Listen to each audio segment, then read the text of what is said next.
This video is to inform you of recent legislation that affects your cost to do business. This is not a political video, but you will see politicians tell you about this important new legislation. In 2009, Senator Dick Durbin attached an amendment to the Dodd-Frank Financial Reform Bill. This amendment is intended to, well, I'll let Senator Durbin tell you the intentions. Then we will follow up on what this amendment means to you and your cost of doing business. Senator, hi. Brian Castle. I'm a member of the club. I had a question about the financial reform bill last year.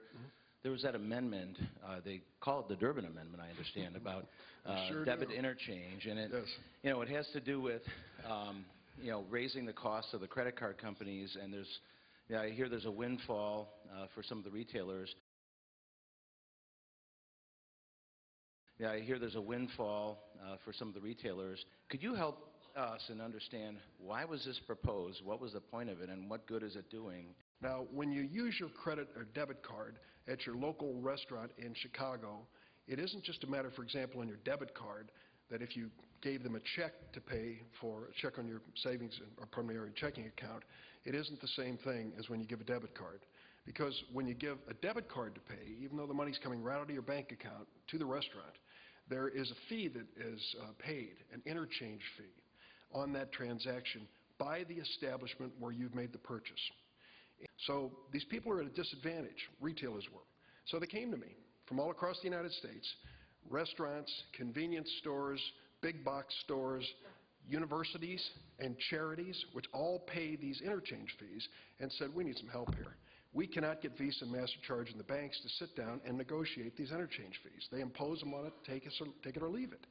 And so we put together a coalition, 47 Democrats, 17 Republicans in the Senate, 64 votes, for the Federal Reserve to have the authority to establish a reasonable and proportional interchange fees. The credit card companies and the banks and credit unions hate the Durbin Amendment like the devil hates holy water. They have spent more time suggesting that this is going to be the ruination of credit and debit as we know it in America, that they would have to justify the fees they charge to retailers all across America. They don't want to get in that business. They don't want to have to justify it. And they are trying their best to overturn it with court suits and other efforts. I'm going to fight them. If I paid with a check on a checking account at a bank, the fee charged by the bank to clear that check has nothing to do with the face amount of the check. It turns out to be pennies on the transaction. If I pay by debit card, it's dramatically higher, even though the same process has taken place. So what we want to say is, all right, those who own the debit card company and the banks that issue them are entitled to a reasonable proportional fee for the services that they offer. Currently, they are imposing, without competition, this interchange fees on the retailers.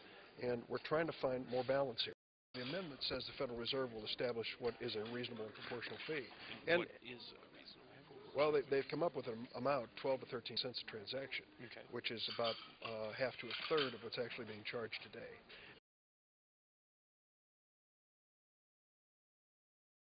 Half to a third of what's actually being charged today. The Durbin Amendment is law and supposed to take effect. But wait a minute. Congress has never thoroughly debated the Durbin Amendment. Legislators send the Durbin Amendment back to committee.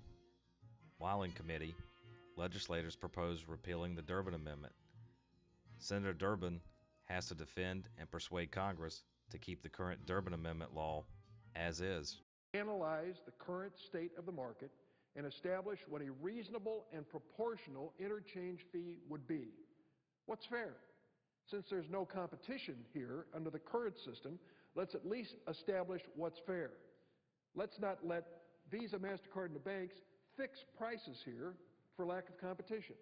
The obvious is small businesses and large businesses alike are being overcharged across America by credit card companies and banks without restraint. Businesses large and small are sick and tired of the non-competitive, opaque system that currently exists. The current interchange system, the one that needs to be reformed, is a price-fixing scheme, period. My amendment simply says that if big banks are going to let Visa and MasterCard duopoly fix fees on their behalf The Federal Reserve should regulate those fees so they are reasonable. The effect of my amendment will be to squeeze the fat out of the interchange system. Big banks will still be able to use interchange to pay for reasonable processing costs, but they won't be able to use this interchange scheme to take excessive fees out of the pockets of merchants and their customers. For example, we know from the last few years that banks and credit card companies have constantly tried to raise fees both on consumers and merchants as high as the market will allow them to go, despite the recession. And we know from experience that competitive markets, which the Wall Street Journal should honor before they honor these duopolies involved in price fixings, competitive markets overseen by reasonable regulation are the best way to keep fees and prices at an appropriate level. Unfortunately, we also know the current interchange system is an unregulated, uncompetitive market.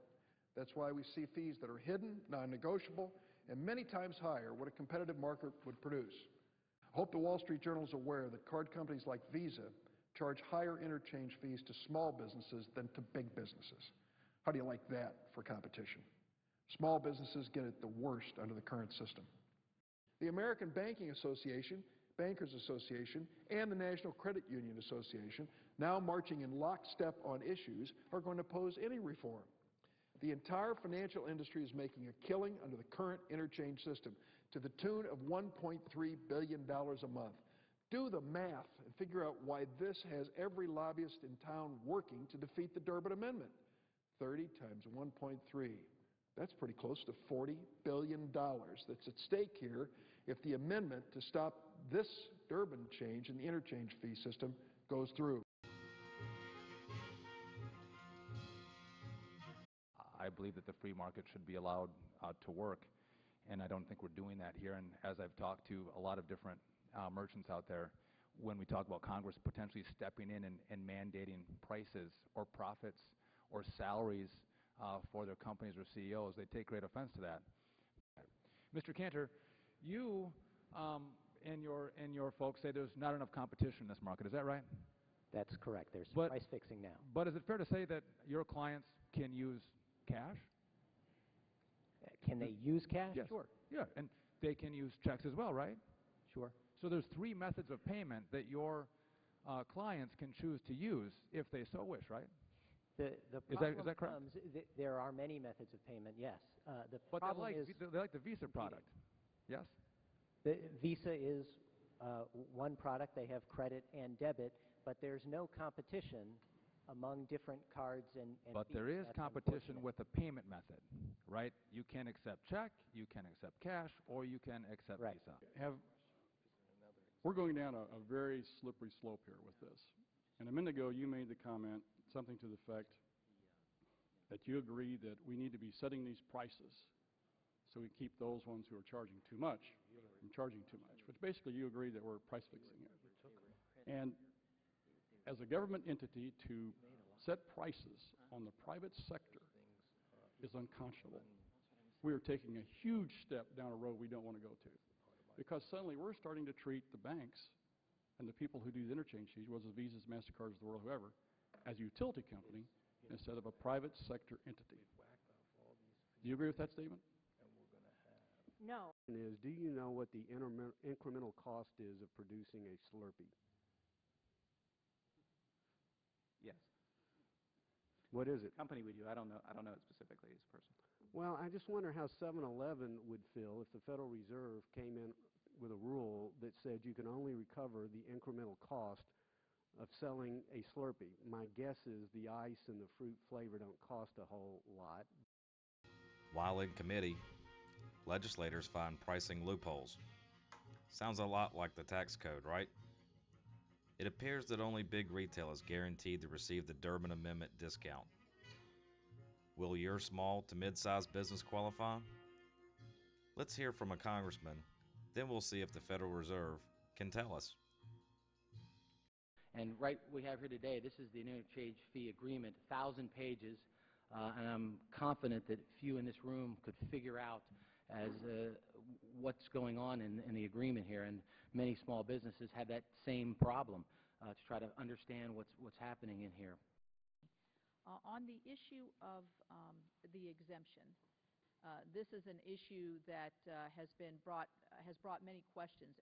The law does not put the similar exemption that it has in the interchange fee portion into the other portion of the law. So the exemption does not apply in the provisions having to do with network exclusivity and the routing restrictions.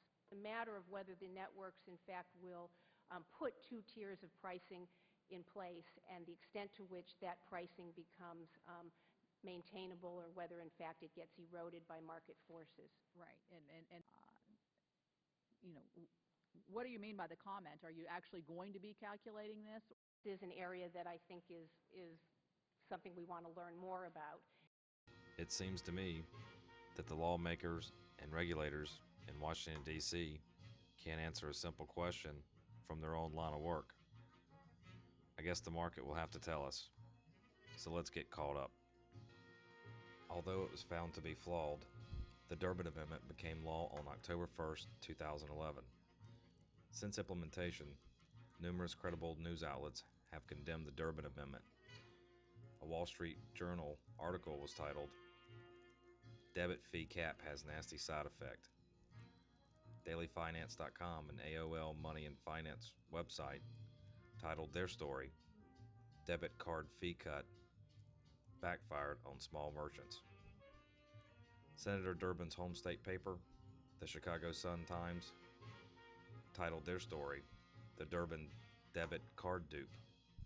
The paper went so far as to label the Durbin Amendment a special interest giveaway to big box stores. The discount rates promised by Senator Durbin are currently going to big business.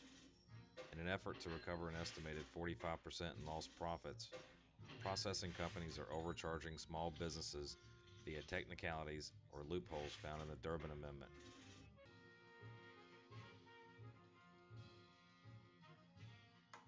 Well, mostly greedy and/or inadequate companies hanging their hat on loopholes and business deficiencies.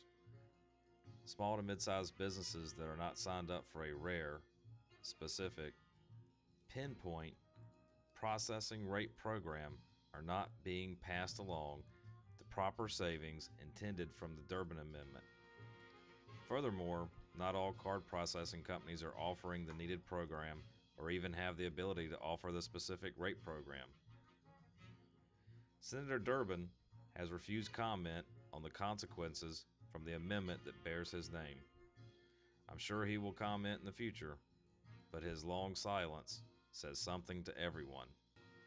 The Durbin Amendment affected almost every business in America. Is your small to mid-sized business subsidizing discounts for big business? Is your business subsidizing discounts for a similar sized competitor? You probably aren't sure, but I'm sure that you want your business to have a competitive playing field, if not an advantage.